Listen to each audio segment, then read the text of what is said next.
from the formal life, something fashionable, something pristine. But they have no idea about the rules that were used before the orthography reform, the Soviet orthography reform. So here, unfortunately, you can't see very well what is written here. But first, there are all kinds of mistakes. And second, the combination of an instruction for an elevator, for a lift in a cafe, and this old orthography is comical. And then you have extreme examples like this, where you have lavka, like a shop, with the tвердый знак at the end, which can never be placed after a vowel. It's completely impossible.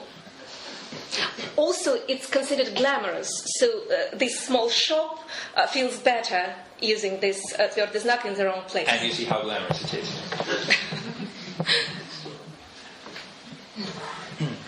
So, in fact, actually, we used to work as interpreters at the shooting of a Russian historical soap opera. Yeah. And because there were some American directors consulting. And at one point, there was a shot of a tombstone with some writing in what was intended to be old orthography, and it was just, I think, 4 or 5 lines, and there were 6 or 7 mistakes in it. So, on the other hand, there are some examples when people are very serious about that, about old orthography. There are some linguists and philologists who refuse to quote anything printed before the revolution in new orthography. So the think that it's necessary to conserve every minor detail and every character. So when the quote is from a pre-1917 edition, they take the old orthography. There are, I would say, a couple dozen bloggers who blog in this old orthography with all the rules very strictly adhered to, and it requires a kind of discipline and passion, because you even have to tweak some technical details in order for the fonts to display normally on most computers, because you have to use a special font for that. Not every Russian font has the Yat and some of the other letters. But there is apparently a very small group of people who are kind of serious about that, and lots of people who are doing that in all kinds of funny ways, because when you come to Moscow or any other Russian town, you will see lots and lots of signs with this tвердый знак at the end, and yat, which are placed in... And especially menus in restaurants. Names of restaurants, names of, condos or development projects. You will see that a lot. It is supposed to give you a feeling of old Russia.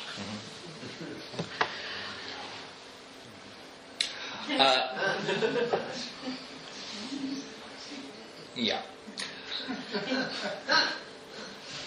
So there is another funny quote from a famous book by Kornei Chukovsky, translator and a children's writer, who wrote a very interesting book about the Russian language, «Живой как жизнь», life like life, where he says that,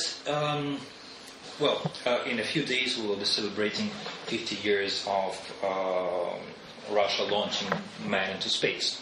And this is about something that happened 4 years before that, in 1957, when the Russians launched the first satellite. And this word, Sputnik, became very popular, and all newspapers of the world reported about this Russian Sputnik. So what Chukovsky is saying here is that the old Russian word, which means a fellow traveler, a companion, and so on, has changed its meaning, that you can't use it anymore in the same way that you could before, which is not true. It's not true now, because the word Sputnik is absolutely normal now, and nobody... in both senses. In both senses, yeah. It has that sense of the satellite, but it also keeps the old sense of the companion, of fellow traveler. And if you look at the corpus of the Russian language of that time, you will see that it was not true then. That people were using this word quite normally in the sense of fellow traveler in the 50s and 60s. So this is something that will come back later. But Tchaikovsky couldn't benefit from the corpus of Russian language. Yes, of course. The point here is that you can't trust your intuition in matters of language, in matters of linguistic taste. That is, it's a slippery slope. It's very dangerous because oftentimes you'll make a mistake. So now something that is especially seems especially dangerous to people, the perceived danger of foreign influence on one's language. That somebody will come, like here, Colin Campbell to the rescue, and smash the poor natives and leave their language worthless and useless. I was told that recently Mikhail Epstein was speaking here, and here is a characteristic quote that the new compendia of various Russian words, new Russian words, make for depressing reading because actually the language is not growing by these new words, it's becoming smaller because these new words are not Russian words and they're taking the place of the words that should be there. Again, this attitude is not new at all. One thing is that Russians are not very good at foreign languages. The knowledge of foreign languages was always limited to a very narrow layer of society and still is. Here is an example from the 17th century. And here is a fragment from a letter by Peter the Great, who scolds one of his emissaries for using too many foreign words. So again, you see that this attitude of trying to make the Russian language as pure as possible dates back to to at least the beginnings of the divergence of secular Russian from Church Russian. The writer Valentin Rasputin here says something very funny. I think. Could you please? Next one. Because here he said that the spelling of the word parachute is in our blood, in our genes. I think it's touching. It's a little far-fetched. So basically, this is related to an ongoing discussion, actually a scare, that there will be new rules of the Russian language, of Russian orthography, which will make people write there are a couple of words which are written with U after sh, like brochure, parachute, jury, a few borrowings from French, basically. And actually, it's against normal rules of Russian language, and there is a tendency to unify these words. So when people make mistake, they would write U in that place. And the idea is that some academics want to make that a rule. And so Rasputin says that it would be a disaster. Yeah, that this spelling is in our genes, in our blood. Can't tolerate it. This gentleman is the professor of Moscow Linguistic University, and he's battling very hard against the foreign words in Russian, against the proliferation of internet jargon and so on and so forth.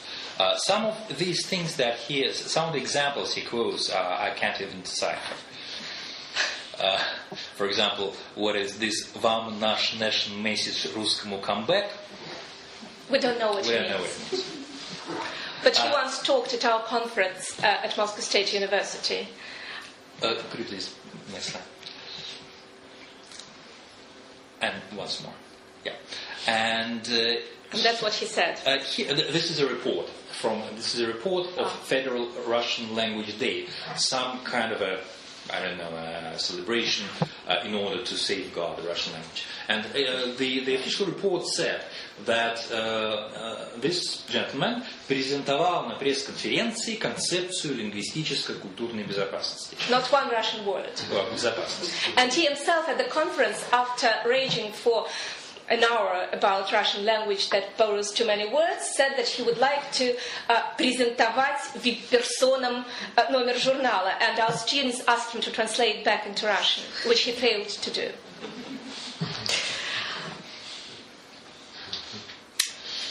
So, the conclusion of this part of our talk would be basically what old Kornei Tchaikovsky said in that same book that I had quoted before. Old people have always imagined, they still do, that their children and grandchildren, especially grandchildren, mangle the correct Russian speech. And I think that whenever we speak of any decline of language or distortion of language, we have to keep it in mind. We have to keep it in perspective. We have to understand that this is nothing new. That Cicero said it, and Schleicher said it, and probably everyone who ever felt any emotional connection to the language said it. And we say it, of course. This is an example from a British journalist who is saying how the onward march of the text that is mangling the English language and so on. And I was baffled by Imho, you are great. In my humble opinion, you are great. But once again, how would you know? My answer to that is, how would you know anything? There are dictionaries for that now. Look it up. Google it. This is also a very funny example. So you from the see same here, conference, yeah, by the way. From the same conference, because a lady from our department, actually from the Department of Philology, stood up at that conference where we were talking about translation and language change and so on, and she said, there is this awful word now, lobster. Why do people use that when I had a wonderful Russian word, amar? Later I found an example from Viktor Nekrasov. You see, so less than order a lobster reach there called Amar in Russian, and talk about Michael Jackson. Again, Amar is a French word, Omar, and probably at some point it was horrible for someone who thought that it would be nice to say, I don't know, морской рак. And we were discussing before we were going to do this presentation whether it's completely interchangeable, a lobster and amar in Russian now. And I think I've decided that they're not. There is a subtle difference, yeah, because amar is something again from the previous life, from some old Russian aristocrats in Monte Carlo or in Nice. There are candlelit tables and so on. And the lobster is something that you can actually order in a restaurant. Omar is bigger. No, it's the same. It's the same. But actually, it's the same thing. But when you say Omar, it's something that you've never tried, something from other life. But lobster is something you can actually order at the restaurant. So, as you see, there are people who say that there is a very narrow gap between making language mistakes and crime. So, once there was an old Soviet saying, «Сегодня он играет джаз, а завтра родину продаст». And again, this attitude is very much with us. And now we're going to say about how we foster. How we commit our crimes. Yeah, how we commit our crimes. Because actually what you've heard now was said in self-justification. Because we are the people, as translators, as literary translators, we have a lot to answer for. And we are the people who actually spoil Russian language. That's we with our students, yes. We actually are the people who spoil Russian language by our translations and teach our students to do this. Actually, we have our own problems with borrowings, and certainly